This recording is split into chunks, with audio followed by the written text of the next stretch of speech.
Hello everyone, welcome back to my channel. Today, we continue the emotional journey of Ly Hoai Ca and Hùng, two people who thought they had already weathered every storm, only to realize the waves haven't stopped crashing yet. In this episode, a long-buried truth finally surfaces. Hùng discovers that his mother has been quietly trying to buy back their old house, the place tied to his childhood, his memories, and the wounds that never fully healed. How will Hùng react? Will he choose forgiveness, or keep his distance from the mother who once broke their family apart? All the emotions, conflicts, and the truth behind her actions will unfold in today's video. Make sure to watch until the end so you don't miss this important turning point.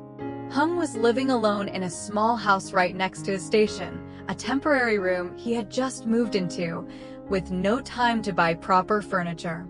Everywhere he looked felt empty. Ever since he transferred up here, the workload had been heavy, night shifts back to back, and he simply hadn't had the time or energy to settle in properly. That morning, after an exhausting overnight shift, he overslept until the sunlight was already cutting diagonally through the window. The kind of mountain sunlight that's bright yet cold, sharp, but still enough to make a person shiver. He rubbed his eyes, got out of bed, and felt his stomach growling. He quickly boiled some water and made a simple bowl of instant noodles to warm himself up.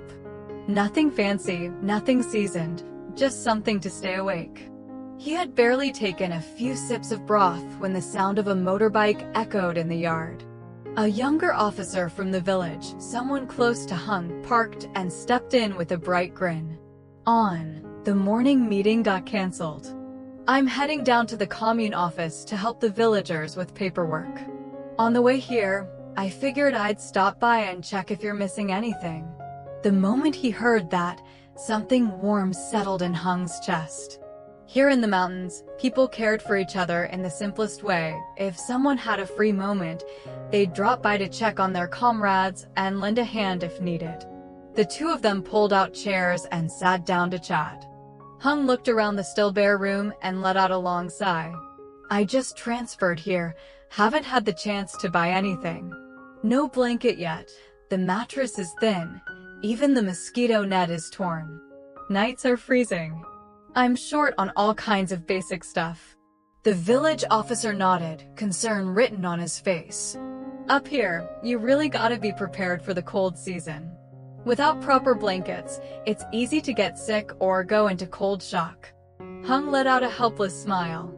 I'll head to the district market later to buy a few things. Last night was brutal, barely slept at all. A small conversation, nothing dramatic. Yet in the cold and the loneliness of the mountains, those simple, caring words made Hùng empty home feel a little warmer.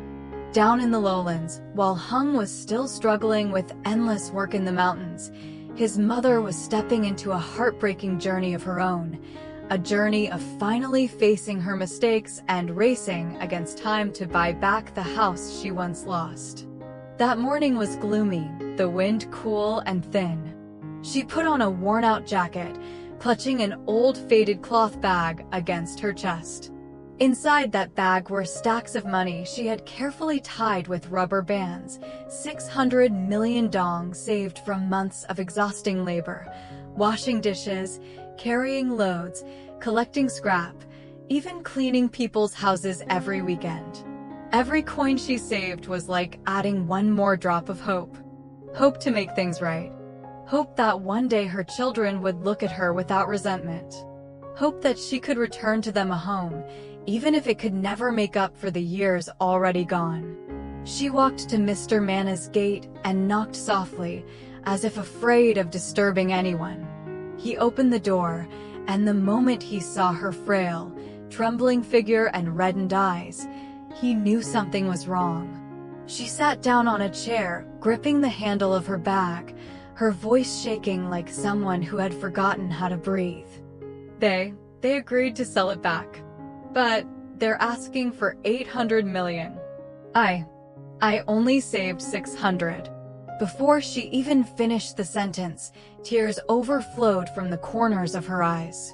Not because of the money, but because of the crushing helplessness, the feeling that she was too late to be the mother she should have been. Mr. Man sat quietly for a moment. He knew she had regretted everything for years. He knew she lived so frugally that many days she ate nothing but cold rice with salt. He also knew she had made terrible mistakes in the past, but now she was trying to make up for them with everything she had left. Seeing her bow her head, her thin hands trembling, he sighed and spoke straight, without hesitation. "Don't worry. Whatever's missing, I'll cover. I'll transfer the 200 million right now. You still need your strength for the reunion." She froze, lips trembling, unable to form words. When he took out his phone and made the transfer right in front of her, she grabbed the edge of the table just to steady herself. Tears dropped onto the back of her thin hand, hot, painful, and full of shame. You're too kind to me. I'll owe you for the rest of my life." He shook his head lightly. "No need for gratitude. A home is important. Let me drive you there so we can finalize everything before more problems show up." They went to the couple who owned the land. The house was run down, the walls peeling, the yard overgrown with grass reaching up to their ankles. But to Hung's mother, this place was still home, even though she had sold it in a moment of anger, even though it carried years of blame and separation. The couple welcomed them politely, poured water, and laid out the documents. After a short discussion, they agreed on the exact price, 800 million, and asked for a month to move out. The moment of payment felt painfully slow. Every second weighed heavily. She opened her cloth bag and took out the 600 million in cash. Her hands shook so much the stacks trembled with them. Standing beside her, Mr. Man checked the money, then transferred the remaining 200 million by phone. Everyone sat around the old wooden table, signing copies of the handwritten contract. With every stroke of the pen, each hand trembled slightly, because everyone there understood the gravity of this moment. Finally, the homeowners took out the red property book from their cabinet. They placed it on the table and gently pushed it toward her. "This house, from today, belongs to you." She froze. No one rushed her. No one said a word. Only the slow spin of the ceiling fan and the loud thump of her heartbeat filled the room. Her hand slowly reached out and touched the red book, trembling as if she were touching something sacred. She nearly dropped it from the overwhelming emotion. She bowed deeply, tears falling fast and heavy. Thank you all. Because of you, I finally have the courage to meet my children again, without having to lower my head." No one spoke further. But inside that old, aging house, everyone understood one thing. Today, she didn't just buy back a house. She bought back her own heart. And she bought back the last piece of hope she needed, to return to her children. After reclaiming the house, the sun hadn't even set yet. The sky in the lowlands glowed a deep golden hue, the late afternoon light pouring over the old rooftops like a thin layer of honey. In that soft glow, Hung's mother held the red property book tightly against her chest, her legs threatening to give out from the mixture of relief and trembling joy. All the way from the seller's home to Mrs. Haas's house, she walked so quickly her breath kept breaking. With every step, she looked down at the red book as if she were looking at a long-lost child she had finally found again.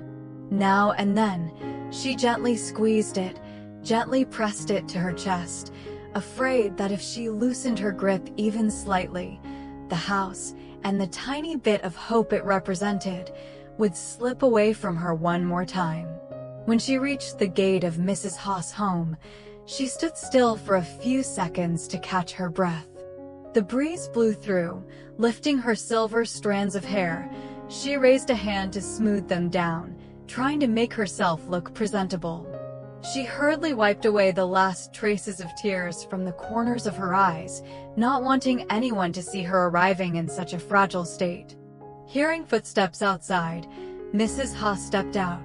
The moment she saw Hung's mother, disheveled, breathless, she startled. "My goodness, what happened to you?" Hung's mother didn't answer right away. It was as if her whole body was too choked up to breathe. She opened her cloth bag, took out the red property book with both hands, lifting it as if it were the most precious thing she owned, and held it out toward Mrs. Ha. Her voice broke apart, trembling with emotion. "Huh, I got it back. The old house the kids grew up in. I bought it back. The deed, it's under my name again." At that moment, Mrs. Ha's eyes widened. She looked at the red book, then back at the worn, exhausted face of the woman in front of her, and in those eyes, she saw joy, remorse, and a kind of relief that only comes after surviving a personal storm. Everyone in the neighborhood knew she had sold that house in a moment of blinding anger and terrible judgment. Everyone knew how she had lived afterward, quietly, shamefully, unable to face her children, unable to walk down the old alley she once called home. So seeing her holding that red book again, who wouldn't feel their hearts soften? Hung's mother placed the deed on the table and pressed a hand to her chest, as if she had just lifted a burden that had weighed on her for decades. I thought I'd spend the rest of my life unable to look them in the eye. But now, at least I have something to say to them. Something to show them, without bowing my head. At that point, she broke down. She raised her hands to cover her face, but her fingers shook too much to hide anything. Tears kept spilling through the gaps between her fingers, tears made of humiliation, years of regret, and a fragile joy as fleeting as the twilight outside. After a long moment, she reached out and held Mrs. Ha's hand, her voice pleading like a child. "Huh, please, don't tell Hung yet. Let me tell him myself. I want to be the one to give him this deed, so he can see. I truly changed." Mrs. Ha sat down, letting out a long breath as if carrying the weight for both sides. "What you did, I'm truly glad for it. But I'm worried too. Just promise me, this time you'll keep your word. Don't let Hoai Ca and don't let Hung get hurt again." Hearing that, Hung's mother nodded over and over, tears streaming. "I know. I've made so many mistakes. But this time, I've done everything with all my strength. I only hope they'll give me one more chance. Just one, before it's too late." The two women sat facing each other in the quiet little house. No arguing, no blaming. Just one woman trying to protect her family's peace, and another desperately clinging to her last chance to return to her children. And the red property deed lying between them, glowing under the evening light, felt like a fragile bridge fate had allowed them to rebuild. A fragile bridge, but enough to start everything over again. That late afternoon, after a long day of work at the station, Hung returned to the small house near his unit. His body felt drained, his back aching from hours of writing reports, his eyes burning from lack of sleep. He had just turned on the kettle to wash his face when his phone rang. It was Mrs. Ha. Her voice sounded strange, quiet, low, heavy with hesitation. "Can you come over for a moment? There's something important I need to tell you." Just hearing that was enough to unsettle him. He threw on a jacket and walked to her house, only a few steps away, yet each step felt heavier than the last. As he stepped into the yard, he saw her sitting at the wooden table, her hands clasped tightly together, her face clouded with worry. The way she sat alone already told him this was serious. Hung pulled out a chair and sat down. "What's wrong, Ko?" She let out a long, tired sigh, so long that it felt like time had stopped. Then she spoke slowly, clearly, though her voice trembled. "Hun, these past few days, your mother has been trying to see you." It was like someone had struck him hard from behind. He froze. His heartbeat stumbled. She continued. "She didn't dare come in. She just stood by the gate. Some days, she hid behind the electric pole. When she saw your bike returning, She stepped away. She's afraid you'll be upset if you see her. Hung's fists tightened. The veins on his hands rose sharply. His eyes turned red from anger or pain, he couldn't tell.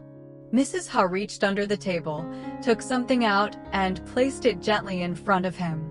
A red property deed. Your old house. Your mother bought it back. She didn't sell the fields or the garden. She pawned her own place to raise the money. The rest, kind people lent her. The air in the room froze. No one spoke. Mrs. Ha looked at him, her voice sinking. She wants to see you this weekend, she said. She's truly remorseful. She wants to ask for another chance. Hung didn't respond. He sat there, so silent he could hear the wind sweeping through the yard outside. His entire life flashed through his mind. Every wound she caused, every beating, every word that made Hoai Ca cry until she couldn't breathe. All of it surged back like a flood. He leaned back in his chair, but his eyes stayed glued to the red book, staring at it like it was an old scar someone had just ripped open. Inside him was a tangled storm of emotions: shock, confusion, pity, anger, suspicion, hurt, and a deep, suffocating fear. Finally, he inhaled deeply.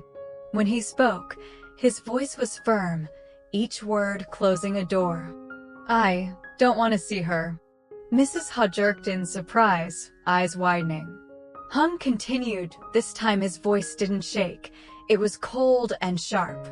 I can't forgive her. I've taken enough. And Hoai Ca too. I won't let her get hurt again. He leaned forward, elbows on his knees, head bowed. The house doesn't matter to me. All I care about is Hoai Ca being safe.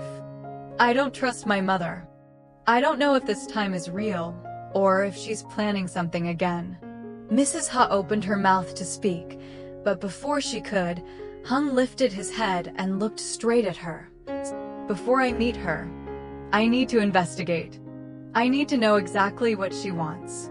I'm not letting anything repeat itself. Then he stood up. No shouting. No slamming the table. Just a heavy silence, the kind carried by someone who has endured too much to trust easily again. He walked toward the door, slow, steady. His back looked strong, broad, yet weighed down by memories he thought he had long buried. Mrs. Ha watched him leave, her eyes filled with quiet sorrow. She knew he wasn't heartless. He was just too hurt to open his heart again. On the table, the red property deed lay still, glowing under the warm yellow lamp. A reminder that soon, there would be a confrontation. One that could heal everything. Or break even more. When Hung left Mrs. Ha's house to head back to the station, night had fully settled in. The mountain wind blew fiercely through the treetops, cold enough to tighten his chest with every breath. He walked slowly along the dark road, the dim yellow streetlights stretching long shadows across his feet. The farther he walked, the more tangled his thoughts became, and the heavier his heart felt. Questions spun through his mind over and over, each one like a needle piercing deeper into him. Why did she show up now of all times? He looked down at his hands, clenching them as if trying to hold back the anger he thought he had buried long ago. What is her real intention? Images flashed in his mind: the house, the red property deed, and the past filled with wounds he had spent years trying to bury. Will she hurt Hoai Ca again? Just that thought alone made his chest tighten painfully, like someone was squeezing his heart. That fear, it was stronger than anger. It made him wary to the point he barely dared to breathe. His steps grew heavier, his breath visible in the cold night air.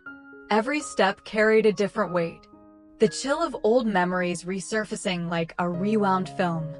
The doubt of not knowing whether his mother's intentions were genuine or just another storm waiting to swallow everything again. And the ache, the deep, familiar ache of a past he had tried so hard to leave behind, only for it to find him again at a moment when he was completely unprepared. The road back to the station felt endless. Streetlights flickered. The wind pressed harder against him, as if the whole mountain was testing how much a man could endure before he finally broke. Hung lifted his head toward the dark sky and drew in a long, steady breath. He knew one thing for certain. This storm, he would have to face it alone. Not just for himself, but for Hoai Ca, the one person he would never allow to be hurt again. And in the middle of that cold, empty road, Hung stopped for a moment. He inhaled deeply, trying to keep himself from being dragged into the emotional storm tearing through his chest. He thought his life had finally found peace. But his mother's sudden reappearance had stirred up wounds that never truly healed. Is she really trying to make things right this time? Or is this just the beginning of another storm? Is Hung strong enough to face the past head-on? And what about Hoai Ca? Will she be pulled into the pain all over again? All the answers will unfold in the next episode, airing tomorrow. Don't forget to follow the series so you won't miss a single moment of this heartbreaking, emotional journey. See you in the next episode. Xin chào tất cả mọi người đã quay trở lại với kênh của mình. Hôm nay thì mình tiếp tục đưa tới câu chuyện về video của Ly Hoai Ca và cảnh sát Hùng nha mọi người.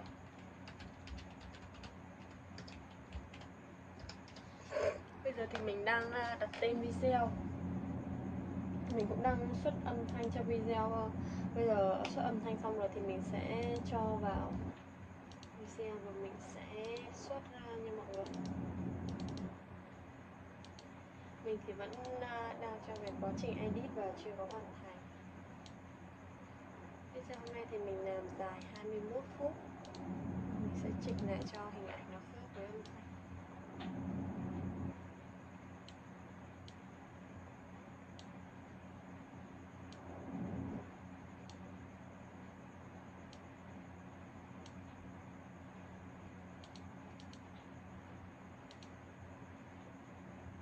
Cảm ơn mọi người đã theo dõi video. Hy vọng rằng sẽ gặp lại mọi người trong những video tiếp theo. Tạm biệt.